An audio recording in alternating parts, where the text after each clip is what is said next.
On this episode of the Best of Bias Podcast, guess what, guys? I know what number episode this is. It's 291. We in the building, episode 291. It's not 289. It's not episode 290. It's not episode 490. I'm sorry. I be forgetting. I'm sorry. But luckily I got AKA here to let you guys know what episode it really is because I forget. But it's episode 291, season 5. We in the building. It's Lydell Dinero. And we got some more stuff to talk. You know what I mean? Not the busiest of times. We got the World Cup though. We talk about some World Cup. Some NBA trades are going on right now. WNBA is in full effect. TV shows and movie cinema. It's mostly what we're going to be talking about, to be honest. X-Men 97 is back. I just saw SuperGirl. House of the Dragons is heating up. No pun intended. So we got a lot to talk about on this 4th of July weekend. You know what I'm saying? I don't want to hold you guys too long. I want you guys to get out there and enjoy yourselves. But I mean, if you guys want to listen and enjoy yourselves at the same time, you feel me? I'm all for that. But either way, it's Lydell Dinero. It's time for another episode of the Best of Bias Podcast, your favorite podcast of the summer, of course. We heating shit up too, I promise you guys. Episode 291, where that theme song at? It's right here, baby. Let's go. It's the best of bias. You need the earful, you should try us. From pop culture to the movies to Unitas. It's the best of bias. The best of bias. It's the best of bias.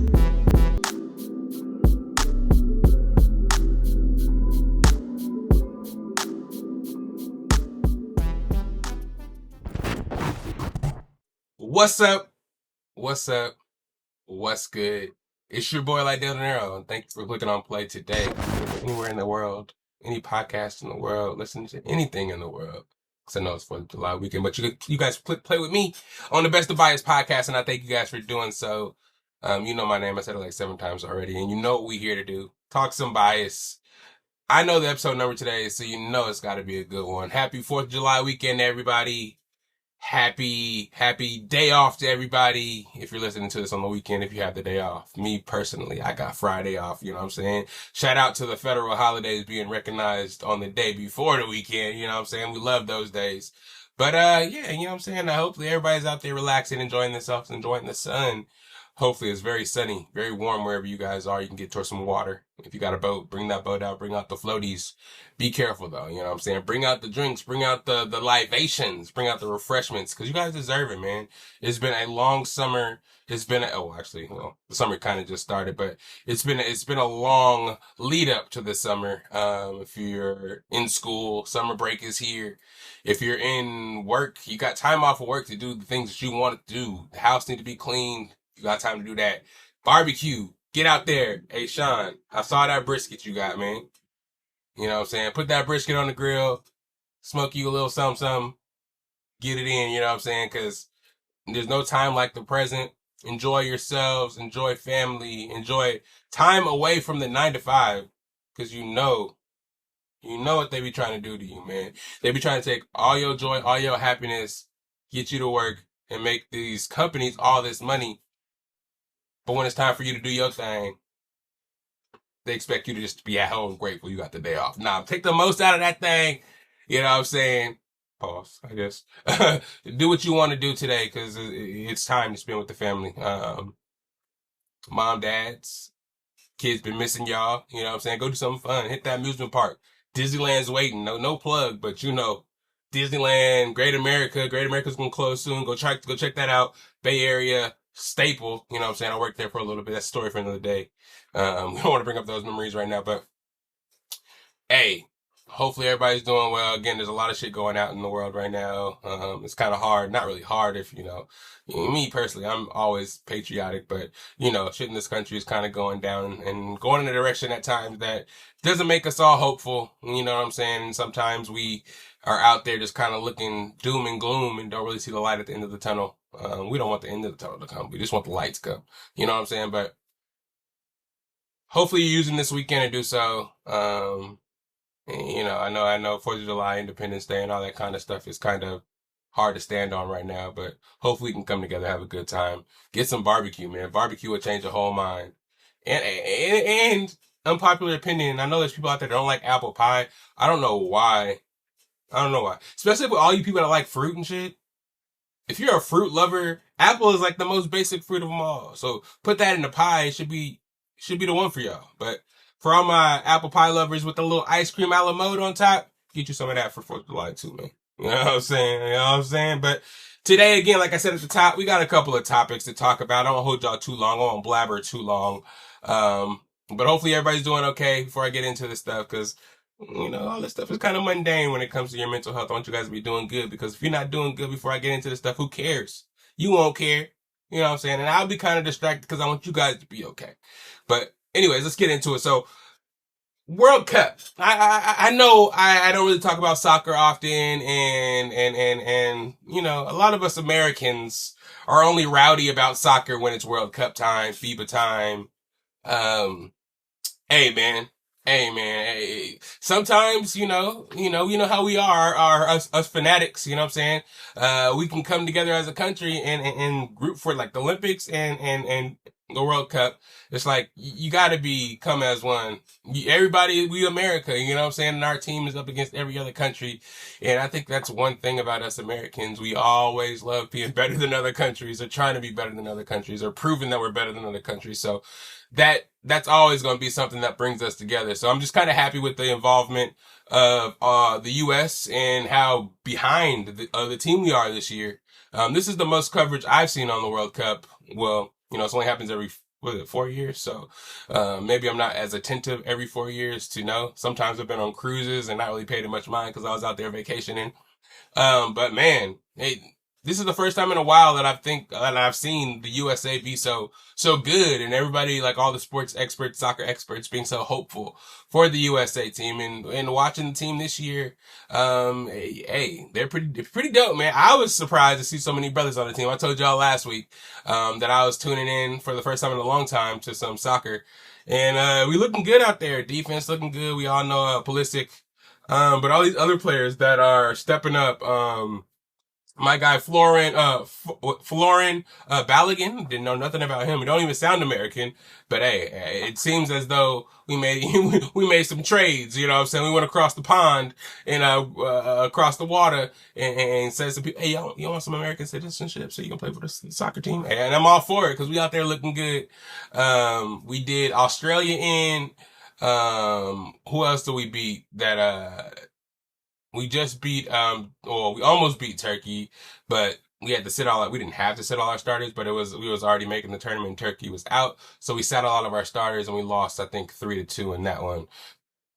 Although, I don't know, man, soccer referees, they're not regulated like all other sports, man. Other sports, you got the eye in the sky and people that can help you make decisions. And if somebody missed something, they can go back and correct it. But in soccer, I feel like whoever the referee is on the pitch, that's who the fuck is the say all be all. Because USA scoring I think after they scored their second goal or their first goal, it was 1-1. Turkey scores, and I think US goes and score, but they call offsides. Like, bro, it was the closest offside, the most technical offside call you could actually make. Oh, the defender touched it, but it wasn't a intentional touch with aggression towards kicking, like some technical rule that made it so when, I think it was, Balogun again. No, Balogun scored the first goal. So maybe it was Freeman who, kicked it in after a volley, but they said that he was offsides. And then the next play, Turkey goes down there, runs down the field. Their player was offsides by almost the same amount as the American team. They don't call it. They give him a goal. I think the U.S. ended up scoring. I think we ended up losing 2-3, if I'm not mistaken. It could have been 3-1, because I know Turkey scores a couple of more times after that, because, you got the backups playing the whole game. You don't really have many subs because you have all our backups in anyways. You don't really want to put the starters in. They did put some of the starters in towards the end of the game, towards the end of the second half.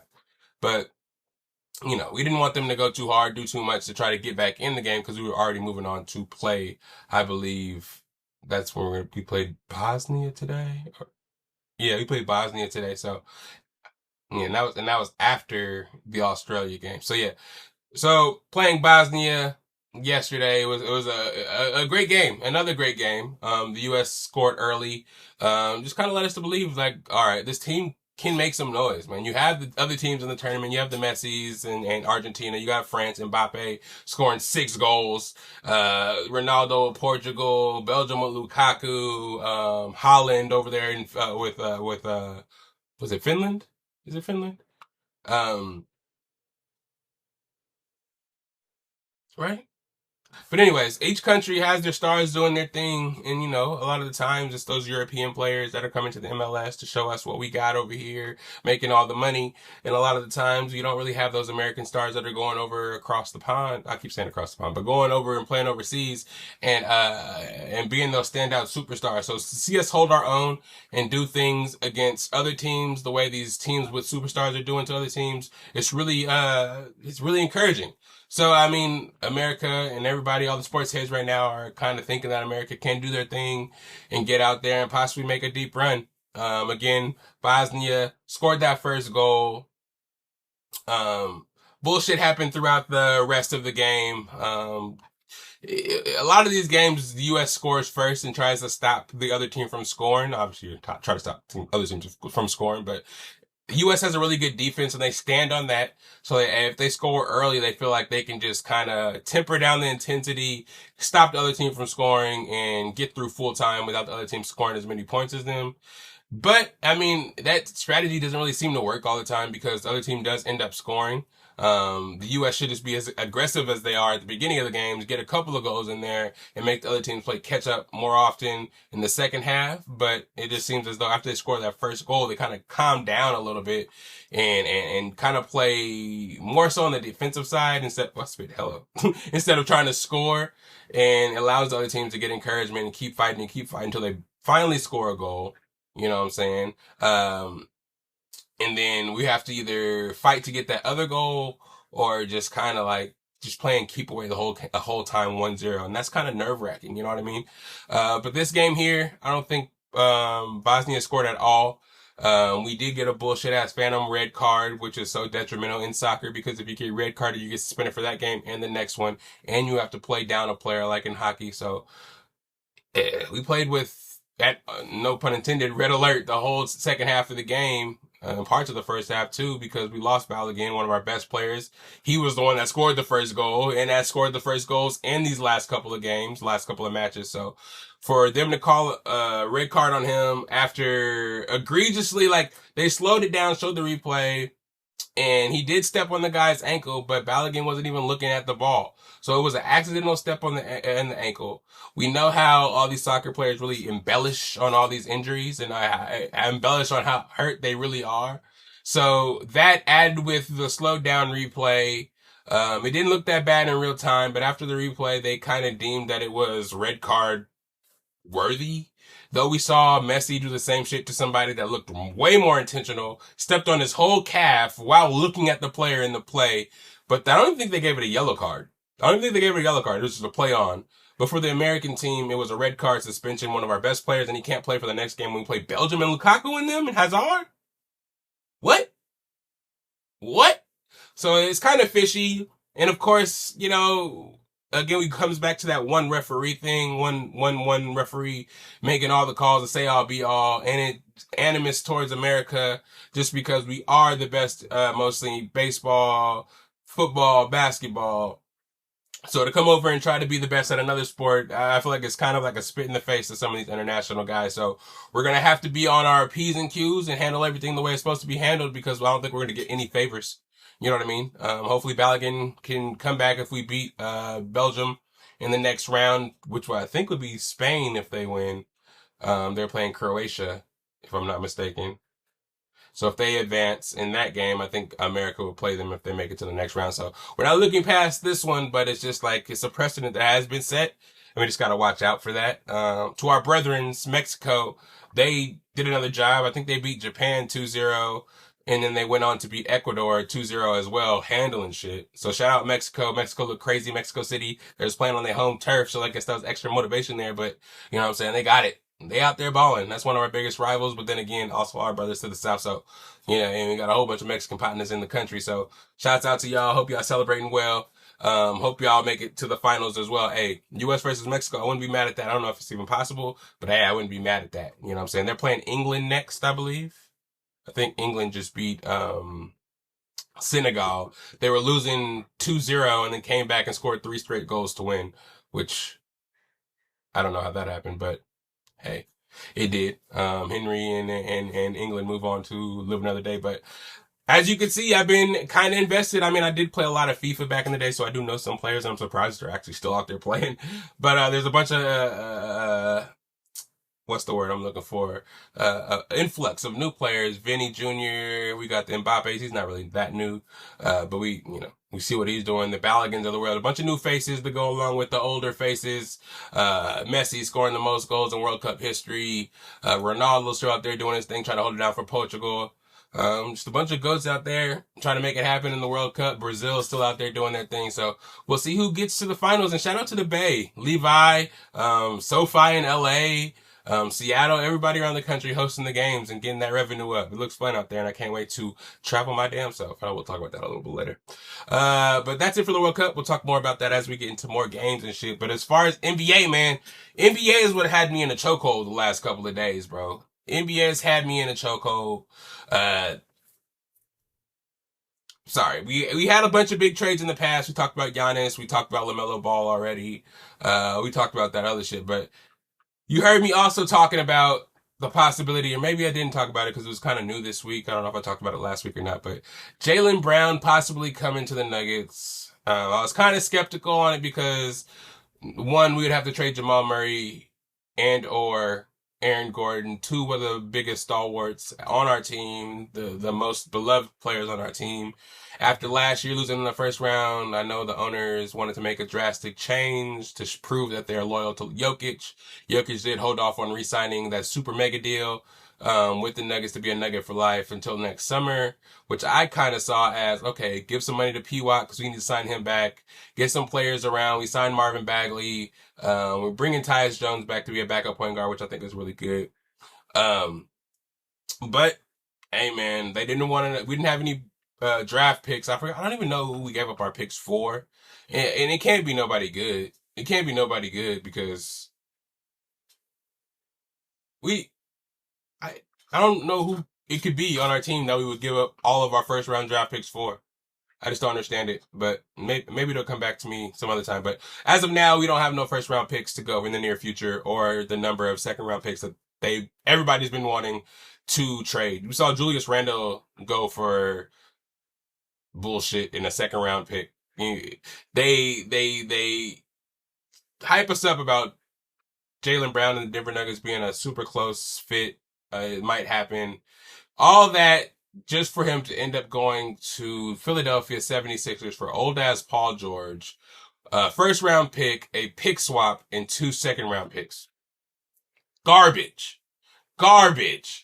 We were offering Jamal Murray or Aaron Gordon and Cam Johnson. We didn't have any picks, but you guys take Paul George on a super exorbitant contract. First round picks that are going to be bad anyways because the 76ers are going to be so good with Jaylen Brown, fucking Maxey, Edgecombe, Joel Embiid. Like, what are y'all doing? Was he that much of a distraction to your team where you felt like you need to give him away for pennies and fuck up the whole rest of the league? This team actually just beat y'all 3-1 in the playoffs. After leading 3-1 in the playoffs, they came back on y'all and walked y'all down and beat y'all. And y'all give them a favor. Y'all didn't want him streaming that bad. Jason Tatum didn't want him on the team that bad to where y'all thought that Paul George was the answer. You signed Paul George and Mitchell Robinson. So you got Derek White, Paul George, Jason Tatum, Hugo. Of course you got my man Pistol P, Peyton Pritchard, but like, what the fuck is... Maybe they have something else in works. Maybe they want to get Jalen Duren. That was a rumor. I don't know what the hell they're doing, but they gave him away for pennies, so basically the Nuggets aren't going to get him, but they just stacked up the Sixers. We know John Morant went... I don't know if I mentioned John Morant. John Morant went to the Portland Trailblazers to be over there with Scoot, Justin Holiday, Dame Lillard, Klingon. They stacking up over there. You saw what the Jazz did. You saw what the Wizards did in the draft. The Wizards did in the draft and trading Trae Young and AD. We saw again what Minnesota did, grabbing LaMelo Ball to solidify that crazy backcourt. The next big prize possession on the table is 42-year-old LeBron James. And this has been going on for a while now, the last couple of days after we pivoted from Jaylen Brown. We thought we can get Jaylen Brown and get LeBron James on the team, but LeBron James leaves the Lakers after about, 6, 7, 8 years there, and is just going to be a free agent to sign with anybody. And he said he's willing to take the minimum if it's a good fit. That just opens the door for everybody and their mama to want this guy, and just kind of just letting it gas us up. And where does it go? Our head. And that's what the fuck happened. Now we got us out here thinking that LeBron James could possibly go to the Nuggets. The connection between the Cronkies and ownership teams and Arsenal or whatever soccer team they own. Jokic's and LeBron James were on a yacht last year plotting on that European league. You know what I mean? We got a bunch of clutch sports athletes on the team. All these dots being connected together causing a stress migraine in my head. It's causing a stress migraine in my head. But let me tell you something. I haven't done this in a while, but I'm going to do it right now. Dual cameras, dual cameras, dual cameras. If LeBron James, LeBron Ramon James Jr. takes his ass to the Denver Nuggets to play with Nikola Jokic, I'm telling you right now, shit is going to change. Do you understand who the lineups are going to be? Murray, Christian Brown, maybe, P. Watt, LeBron James. No. Take out Brown. Take out Brown. Let's go. Jamal Murray. Put P. Watt at the 2. Put LeBron James at the 3. Put Aaron Gordon at the 4. And put Jokic at the 5. That's what we talking right now. With Tyus Jones coming off the bench, Marvin Bagley coming off the bench, if we can keep Cam Johnson coming off the bench, re-sign Bruce Brown and get KCP, who's beating that team? It's hyperbole. LeBron James is not going to come and play at altitude. You guys don't even have any practice facilities. Bro, if you want a 5th ring, come play with the current best player in the NBA. There's nothing else to really talk about. Are you going to go to Philly and join the already stacked team? Nobody's going to give you credit for that. You're going to go to Minnesota, play with LaMelo Ball and Anthony Edwards, the most immature players in the league, with a Rudy Gobert that you cannot count on. Oh, you want to go back to Cleveland and play with James Harden and Spider, I can understand, but Harden, who regularly underachieves, and ain't going to be on the same type of time that LeBron's going to be on as far as being serious about a championship. Jared Allen is cool. Mobley is cool. But we saw this over the last 3 years. Can they really be counted on when it matters? New York Knicks, they won the championship last year. You're not going to the New York Knicks. You're going to the Denver Nuggets to play with a player that can help you get to the next level and take no credit away from you. IQ will be off the charts. You, LeBron, and Jokic together, nobody has seen shit like that. With Jamal Murray, with Aaron Gordon, give me that occasional 50 if you want to. It's nuts, man. Sorry. LeBron James and Nuggets. Sitting right here first. But anyway, sorry about that. That was dual cameras, but it makes too much sense. It makes too much basketball sense.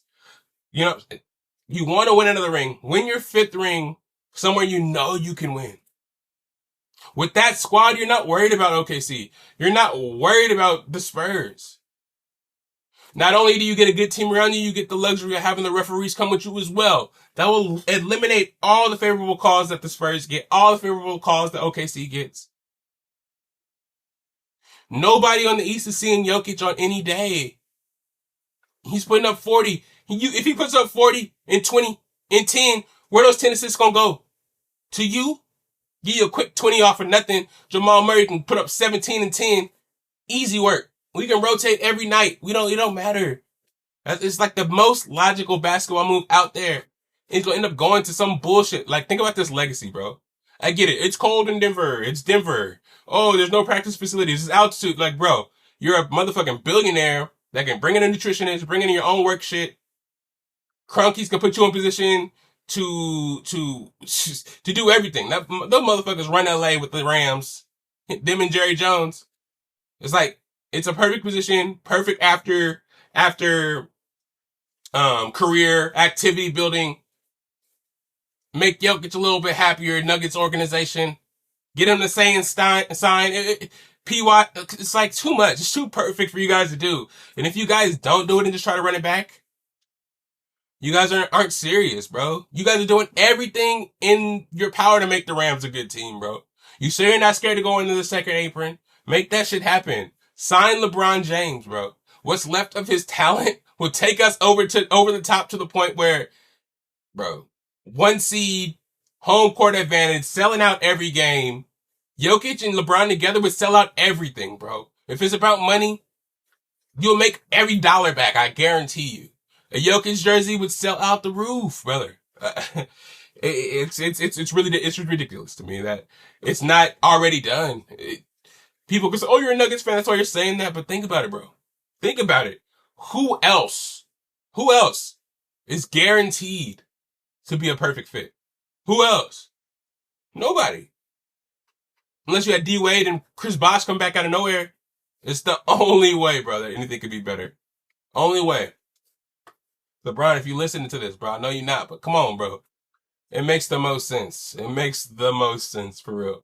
Philadelphia is the easiest way out. Who knows if Embiid's going to be healthy? If that crumbles, they're going to blame you. They're going to blame you. Trust me. If it don't work in Minnesota, they're going to blame you. Trust me. If it doesn't work at the Cavaliers, they're going to blame you. Miami, it's not going to work. It's not going to work. That's all I'm saying, bro. That's all I'm saying. I'm going to leave it at that. Not much has really happened besides the Jaylen Brown stuff, and the Celtics don't have to cope with that. The Sixers think they already won the championship. But I think, again, that's a whole bunch of egos still have to mesh there for them to be a good team. We already have a meshed team. Just bring your ass, LeBron. Pause. I'm telling you, dog. Telling you. Anyways, let's get into some cinema corner before we get y'all up out of here. I don't want to talk too long because I can talk all day about that shit. SuperGirl. In theaters now. When to go see that? Of course, James Gunn's next big DCU movie that we were supposed to go see. I was hyped because you guys know how I feel about Lobo. Jason Momoa is playing him. I like Jason Momoa, though people think he's kind of typecast, but I fucks with it, especially with him playing Lobo, almost like the perfect person to play. He looks kind of like him already. I saw it, and I'm not gonna lie to you guys, I wasn't the most impressed. I expected it to be, I heard about the run of the comics and what the comics were about. Her just kind of partying on different planets that had like red suns so she can get drunk and not really have to be sober on these yellow planets because she can't get drunk. And she's out there with Crypto, just kind of doing her thing. But I didn't know exactly what to expect. And I don't know, man. I didn't like what I saw. I mean, I get it. She's gonna fucking get drunk, do her thing, get fucked up.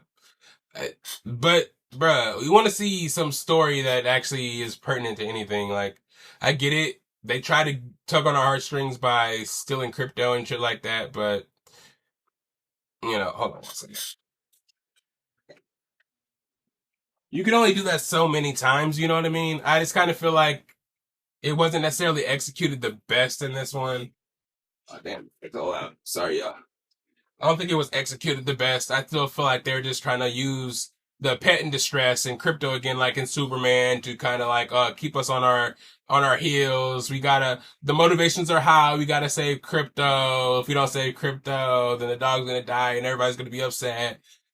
I get it, but then you try to bring in the side story with the little girl and her family, and that shit didn't really hit like it was supposed to either. Me personally, Superman, Supergirl, these motherfuckers are supposed to be the strongest ever in the DC. I didn't really get that from this movie. I know sometimes they were on the red planets to neutralize her powers, so she was just kind of throwing hands. And you didn't really see her get super until she got that yellow sun in her, which I thought was kind of fucked up as well. We see Superman doing shit all the time. No matter where he's at, he's turned up. But all of a sudden, these fucking bad guys know all of Supergirl's weaknesses and treating Superman and Supergirl. I mean, Superman wasn't there, but in Superman, the movie, he was getting his ass whooped too. But for her just to be getting her ass whooped by these motherfucking Barathians, whatever these motherfucking things were called, like, they're piecing her ass up. Like, they shot Crypto. Like, Crypto's a super dog. I know he's just kind of young in his development as far as becoming super dog Crypto, but that nigga be getting maxed out way too easy. One shot, he's out for the whole movie. This motherfucker's supposed to be a dog from Krypton that's supposed to be super strong, super fast, super smart, but it gets maxed out all the time. And then she gets baited into coming to a planet with a fucking green sun. And since when did the fucking green sun depower these motherfuckers? I thought it was kryptonite. So now green sun and red suns make these motherfuckers normal. So how super are these motherfuckers for real? So you mean to tell me Superman is only fucking powerful on Earth around yellow sun? So if he went to a red sun place, we can just beat his ass because he ain't got no fighting skills. And if he went to a green sun, he'd just pass out and die like she did? That's bullshit. That's bullshit, man.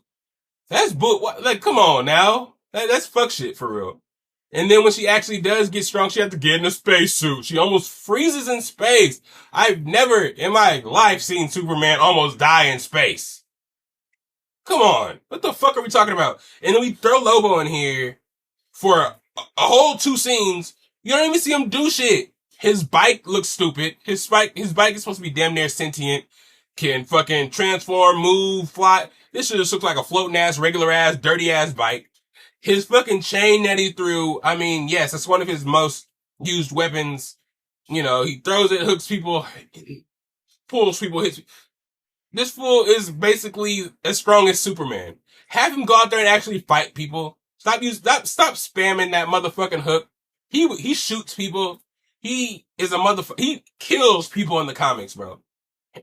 Like how they be doing Battle Beast in Invincible. That's basically what Lobo is, but cannot be beaten by nobody. Immortal. Can't even be beat by Superman, really. So it's like, you nerfed him just to be a side character for Supergirl. And Supergirl pretty much got her ass whooped throughout the whole movie too, until they were like, oh wait, she's Supergirl. She's supposed to be the most powerful motherfucker here besides Superman. And then she started killing shit, so. Yeah, it was just a bunch of bullshit, man. I hate to be like oh yeah, the women lead movies, they're not good. I don't want to say that, but it's just like they go over the top. We know Supergirl is a girl. She knows she's a woman. So it just kind of feels like it goes out of the way to be like, oh, I'm a woman and I can be a superhero too. And Superman's not the only most superpowered hero. Women can be superpowered too. No, we know. And not everybody knows, and I get that. I don't want to be like, oh, like the world knows that women can be strong, and we don't need to be presenting that in movies. No, that's not what I'm saying at all. I'm just saying that when you pander to that, people notice, and people start to hate on it automatically. Why do they call you Supergirl and they call him Superman? Oh, I don't know. Come on. Let's not do that. We get it. It's kind of like ironic, but at the same time, let's not She-Hulk this out. Let's not, Rey from Star Wars this out. You know what I'm saying? We're here. We know it's a Supergirl movie. If we didn't think if we were being super sexist and we didn't want to see a female-led movie, we wouldn't be there in the first place. So you don't have to go out of your way to remind us that women superheroes are cool too. Let us make that judgment. We know superheroes are cool, no matter if male or female. But I feel like sometimes they kind of try to force it down our throats. Like, oh, these people are cool too. These people can be cool. But we know.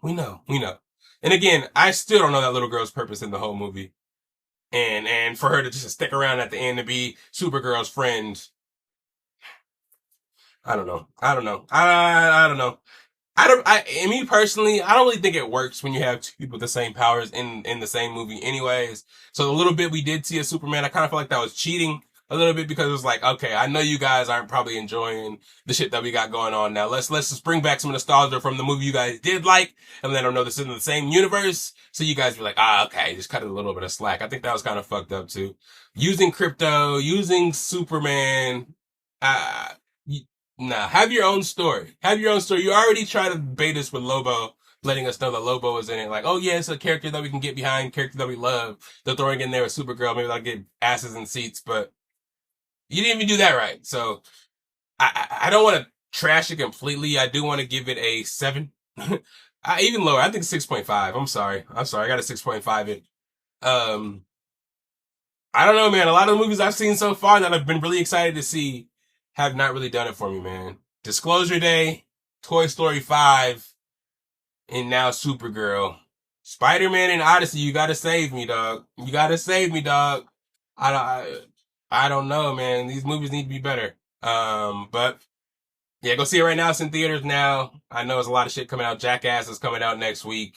Odyssey in 2 weeks. I think there's a new Seth Rogen movie, The Invite's coming out. That new Evil Dead movie. Plus all the movies that are still in theaters from the last couple of weeks. So the cinemas, the theaters are going right now. You know what I'm saying? So get out there, go see something. You know what I'm saying? I know it's kind of expensive too, though. So if you got means to see it some other way, I don't blame you. You know what I'm saying? House of the Dragons, episode 2. Season 3 back in motion. The fallout from the sheep stealer incident and Jace getting his ass smacked with those arrows. They did find his body somehow. I don't know how they found that body. Maybe it was just floating at the top. But in my opinion, just like his motherfucking dragon sank to the bottom, that motherfucker with blood, sharks, I think he would have sank. But they found his body, took it back to his mama. Rhaenyra went crazy as you thought, she would. He tried to make big boss moves, got waxed. Now both her sons are dead. I get it. The war is in full effect, man. She was just trying to get Aemon's head for killing her other son. You know what I'm saying? Daemon went out there and killed the child, you know what I'm saying? Killed Aegon's kid, which, I don't know if that really counts on the hierarchy levels. I know it was the child of the king, but I don't know if that matters as far as the king's brother, queen type shit. You know what I'm saying? I know it's a low blow. Killing children's crazy, but I feel like Rhaenyra's still on that, oh shit, I still want Aegon type of time. That shit don't count. I didn't tell him to do that shit, so that don't matter type shit. So, yeah. So that's the type of shit they was on in this episode, pretty much. We just saw Daemon, more views of Daemon, kind of just showing us that, he is loyal after that trip to that weird ass castle and him seeing that witch and that weird ass shit, that he is actually fucking with Rhaenyra. He wants to be loyal. That little brief thought of him feeling like he needs to be, say all be all and still need to have the throne. He kind of rescinded all that shit and kind of was like, okay, let's get in line. My nephew slash sons-in-laws are getting murked off. We were riding for the queen. Hey man, they're joining forces with the Baratheons and shit like that. Jon Snow's people to try to go ahead and take out Alicent and the other motherfuckers, the Greens, I think they're called. I don't know. Maybe they're the Greens. But the fallout of that is pretty much what happened this episode. We saw a lot of battles, a lot of people dying. But we did see, I don't know really what was happening. We saw Alicent make a deal with Rhaenyra that I think he was saying that maybe Aemon was going to be in the castle. They're going to be able to pull up and take him. But Aemon actually dipped out, and I think Alicent was going to try to dip out before they realized that Aemon was gone. But when they pulled up to King's Landing, they found Otto. Daemon found Otto in a cell because he no longer was the hand of the king, and the king was like, fuck that motherfucker, put him in jail type shit, I guess. And when Rhaenyra found Otto and didn't see Aemon there and felt like she was deceived by Alicent and company, they're like, all right, y'all motherfuckers, my son's dead. Your family deceived us. You're the one pretty much that forced Alicent into fucking with my father in the first place. And you kind of advised her to do what she's doing now to get my sons killed. We got to take retribution from that. Use a motherfucking traitor. Use a motherfucking conniver. And my sons is dead. So, Rhaenyra showing that she can't be no bitch. Actually, what happened was they was getting ready to fight their Greens in King's Landing, the ones that weren't going back down. And then half of them motherfuckers actually, helped out. Daemon was like, actually, we are reinforcements now. We gonna fuck up these motherfuckers that ain't trying to bow down. Blah, blah, blah, blah. They catch Otto slipping and they're like, oh yeah, your daughter, she's been lying to us. My sons are dead. And if I want to look like, I'm worthy of being the queen. I gotta make these decisions that are gonna move us forward, and I can't look weak in the moment. My sons are dead. My dad's dead. You know what I'm saying? My auntie dead. I lost these dragons. Ain't nobody here. This throne is here. What kind of queen am I if I don't take retribution for these motherfuckers and what they did? So, ching ching! Cut off Otto's head, and then what do you know? Allison and her assistant are still in town. They bring them into the throne room. See Rhaenyra sitting on the throne. She's still kind of shaking from what she did because she just cut off her best friend's head, her best friend's dad's head, and was like, "Here, bitch, yeah, what's good?" Standing there on the throne like, yeah, all majestic and shit. And Allison is like, "Oh, okay, now it's on. My father, you killed Pops, but I kind of feel like Allison should kind of know where it's coming from now. I don't know if she knows Jace is dead. I know she knows that the other kid is dead. And she was lying and shit, trying to be conniving. So, hey, she knew something was going to happen. But seeing her dad dead there with his head off in a pool of blood and Damon just smiling and shit, she was like, okay, it's on now. But I don't know what the rules are for that. Do you let Allison go back to her place and be like, oh, now we definitely have to go to war. He killed my dad. Or do you just leave her ass in jail and make Aemon come get her ass? Make Aegon come get her ass. They ain't got Aegon no more, but. And also, Aemon got poked up too. I don't know why he went to that old ass castle looking for Daemon. Daemon been gone. And he got stabbed. He killed everybody in the house and got stabbed in his back by a little knife. I don't know if the knife had poison in it or what, but he got pop, pop, pop, pop, pop. Now he's fucked up with the witch. I don't know if the witch is gonna bring him to life, show him some visions on how he gonna win, or I don't know. But Vhagar is distracted with Aemon over in the whatsoevers, and Rhaenyra is sitting on the throne with Otto's head cut off and Allison mad. So I don't know where it's gonna go from there. We gonna see Sunday. We gonna see what's good, but. Hey, bro, shit started off hot, no pun intended. Shit's still going. The Sea Dragon, I forgot all the children's names, but they all back together. You know what I'm saying? A black family with dragons, the kings of the sea. You know what I'm saying? We're gonna see some shit happen with them, I'm sure, but I'm happy the family's still alive. We got dragons and shit. We protected out there, but whoever, Sheep Stealer's, writer, whatever her name is, got her looking like a crackhead begging for protection. I don't necessarily think she should be flying away, running away. Take your ass back to King's Landing and let them know what happened. Sheep Stealer started tripping. I got control of Sheep Stealer. And then they shot Jace with a dragon, or with a little dragon killer, and they killed the dragon. He flew in the water and they shot his ass. She was not personally responsible for that.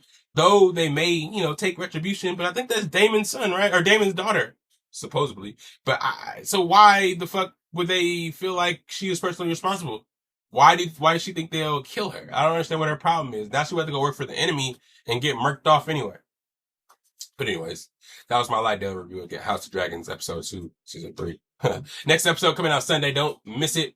Sorry if I don't got all the names and everything right, but you know where I'm at with it. You know what I'm saying? We right here with it. You feel me? If you guys want to talk some House of Dragons, feel free to hit me up. Join the podcast. You feel me? Yeah, we be outside. We be outside with it. Let's see what else we got. Lastly here, I want to talk about, X-Men 97, of course. X-Men 97, of course. Yeah, it's going crazy. I'm excited to say that we are back. We are fucking back. It's just crazy. Season 1 was epic as fuck. You know what I mean? Sorry for my foul language this episode, but it was epic as fuck, man. It was just really cool. And we heard a lot of stuff happening with the showrunner and then the writer, Bo DeMeo, with some shit that's happening off the field. You feel me? He got removed from the show, so I didn't really know what to expect from this season, for this season. And seeing what happened at the finale of last season, half of them getting sent into the future, half of them getting sent into the past, to fuck with Apocalypse and see what he's got going. Early Apocalypse and late Apocalypse. We already know what Apocalypse is as a villain, for X-Men. So to see the start and the ending of him, or the future him and the beginning of him, was kind of cool. See what's going to happen. We jumped right back into that. 3 episodes in one. On July 1st, we saw 3 episodes. First one being them go to the future. I think it was Storm Wolverine, who else was over there? Storm, Wolverine, Jean Grey, Cyclops, and I think who went to go get him? I think Forge went to go get him. Basically, they were thrown into the future where they had their child. Of course, Nathan Cable was a kid. It was the future, right? It was the future, but it was like not the super future. It was like the future. Yeah, what part of the future was it? Oh yeah, because present Nathan's a kid, and Cable came back from the super future. So yeah, it was the future when he was like a preteen and not really aware of his powers. He knew about the disease. He knew about his mental powers that he used to suppress the disease that was taking over his body. You know how Cable is. You know the story of Cable. Um, but future Jean Grey and Cyclops kind of help him realize his powers and get that mom and dad love that he never had, because in the present time they had to give up the baby. I forgot exactly why, because of the disease. I think the clone of Jean Grey took the baby to the future to kind of try to help. Oh no, Cable took the baby to the future to try to help but find a cure for the disease. That's why they got split up, and he never really got to know the parents. So when Jean Grey and them went to the future, where Apocalypse was in reign, killing all mutants and shit, he was able to meet the refugees. They were able to meet Nathan and teach him about his powers, give him that family, give him that motivation he needed to become the Cable he is today. They went through a whole bunch of shit. We saw Wolverine without the nails. We saw him with the bone, motherfucker. We saw Storm do some epic shit. She fucking changed the weather of space. She took solar flares from the sun and made a storm out of that. That was fucking crazy. They needed solar energy to fuel up their planes. They did crazy shit. It was epic. Me more so episode 2 had a gripe with the present. I didn't really know much about X Factor or X Force. I need to read more X-Men comics. I'm more so of a cartoon guy and the movies, the live action movies. So, hearing about X-Force, hearing about X-Force in Deadpool when it was, him and his homies, and the different variations of X-Force, seeing that in the cartoon and having them be in the opening was pretty dope. I like that a lot. X Factor, I didn't really know much about at all. So seeing these new characters be introduced, I was like, what the fuck? What do they do? But that was interesting as well. But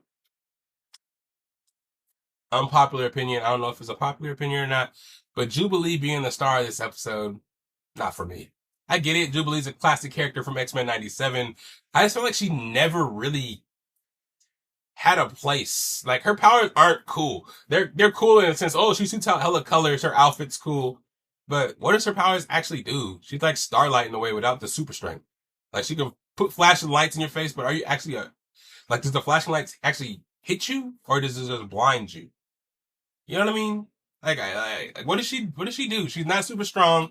She can fight. I mean, she was fighting in the episode, but she was John Wicking motherfuckers, throwing motherfucking sparks around. Like, I don't think her powers are like that. They tried their best to make her seem hella cool and be the savior, Sunspot's girlfriend. They out there shooting blasts together.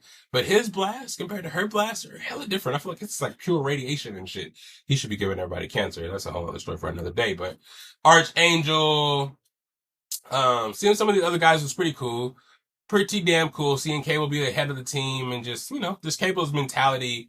And one leading into number 2, because after they completed the mission in number 1, teaching, Nathan how to use his powers and everything, we see that memory be in the present day Cable's head as a current memory, which kind of meant like, oh, they accomplished their shit in the past to help mold him in the present day future.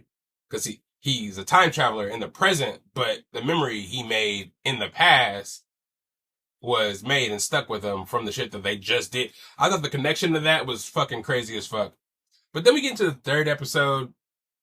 But episode 2, yeah, I pretty much explained it. Jubilee is on X Factor. The X-Men got split up future in the past, so there's no current X-Men on the planet. So they form X Factor, led by Cable.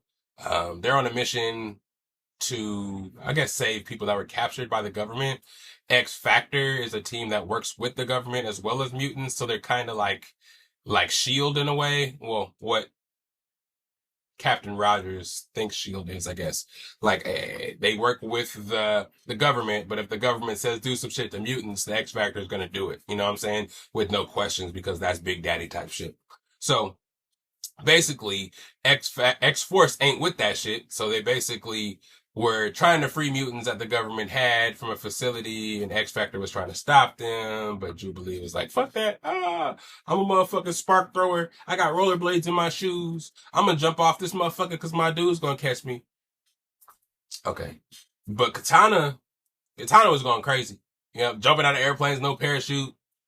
I need to learn more about Katana's powers. Did they say that she's actually a British woman trapped in an Asian woman's body by, like, mental transference? I feel like I heard that, but I don't know if that's true. Or maybe she's just a British but looks Asian. I don't know. But the team was cool. Everything was dope in that episode. Episode 3, we were with the past Apocalypse. I forgot what they called him. But their goal was to try to ease Apocalypse into maybe not becoming what he was in the future, so he won't try to destroy the world and kill the X-Men at every turn that they have. But, you know, he was a slave. The powers that be, I think, was Kang the Conqueror, and his technology was keeping them suppressed. And he had no, you know, he was kind of like Magneto. So Magneto, in this team, it was Magneto, Charles, Beast, Rogue, Cable went to go get them. You know, so Magneto took a liking to him because he kind of knew where he came from. Just kind of Magneto and his family coming from, you know, Germany, and what's going on with the internment camps that they were in. He kind of felt for him. It's like, you know, he wants to, you know, eliminate his suppressors, but, you know, his thoughts and processes of doing it may not all be moral, but we understand what he's trying to do. And you know, and he kind of understands it, but Magneto thinks he can help him, you know, win the battle against his suppressors and stop Apocalypse from taking retribution against his oppressors and actually killing them and having them turn over a new leaf and just kind of maybe like not be like the oppressors and just kind of win that way. But it doesn't work. You know, Apocalypse is Apocalypse, and the way he was raised, the way he was treated, the way he was brought up as a slave and wanting that retribution, it just kind of takes over all, especially after they found out that the X-Men were using the robots that Kang and his oppressors were using to try to get themselves home. Apocalypse doesn't understand that. He didn't understand anything. He just knows that people can betray you, and if you're betrayed, you can end up in shackles, and if I end up in shackles, he's gonna have to deal with everything he dealt with before, and he ain't doing that. So from then on, all that friendship he built up with Magneto and the X-Men is null and void because you're with them, you're with the ops, and we gotta kill you now. But again, these are X-Men. They all got powers. You know, Apocalypse is the first mutant of that time, so he thinks he's almighty. You saw a nigga throw an elephant across the room. That shit was crazy. So you know he's hella strong. But him being the only mutant of that time, I don't know if he was expecting these motherfuckers to have the powers that they have. They were able to hold him down for a little bit. Cable was able to get them their shit to get home. But, yeah, it took a cosmic blast from Kang to hold that nigga down for a while. We don't know if they made it out in time, but I'm supposing they did. I'm sure they didn't all get killed. But when they went home, did Apocalypse grab onto them and him go into the future? Or did, you know, he stay in the past and just grow that hatred for the X-Men and for other mutants from that moment? And did that create a chain that creates the hateful and imposing Apocalypse that we see today? You know what I mean? It was cool, but it was like, it didn't really give us the character building and all the cool stuff that they gave us and the relationships and the drama that it gave us in season 1.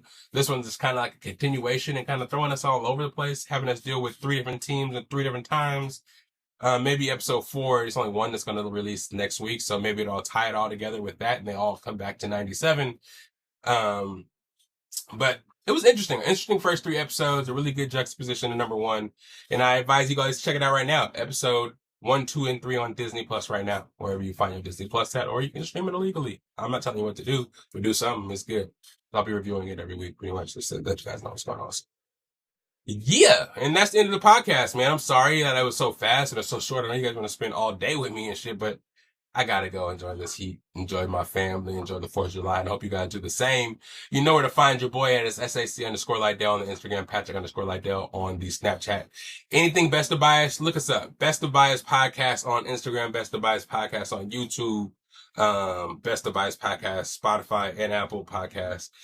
I need to specify, yeah, it's Best of Bias Podcast. I'm gonna solidify that everywhere. I know I have the Best of Bias Podcast some places. Either way, you'll probably find me and Growly. Just click on that, click on play. Like all the new gaming videos, that new Mario Party video got a whole bunch of views, more than the podcast for sure. So I don't know what that is. I don't know if you guys like my gaming vids more than you like my podcast vids, but either way, I'm gonna keep dropping them both. Like, subscribe, share, hit that bell so you don't miss any of the new videos. DreamCon, we coming. We about to be there in a week, man. If you guys are in Houston for DreamCon, we turning the fuck up. Plenty of content coming. We interviewing people. We talking shit. We getting known this time, man. We ain't gonna just kind of chill and take in the sights, even though it's gonna be hot as hell. But we turn the shit up, man. If anybody from DreamCon is watching this video, stumbled across Lydell Dinero in this podcast from the Interact page, the DreamCon portal, welcome. It's your boy. If you see me out there, holla at your boy. You know what I'm saying? It's the Best of Bias Podcast, and we keep it moving, man. We keep it moving. Thank you guys for being here. Love y'all always. Enjoy yourself. Stay safe. And this is episode 291, season 5. It's your boy. It's the best of Bias. You need the earful, you should try us. From pop culture to the movies to unite us. It's the best of Bias. Your Best of Bias. Yeah.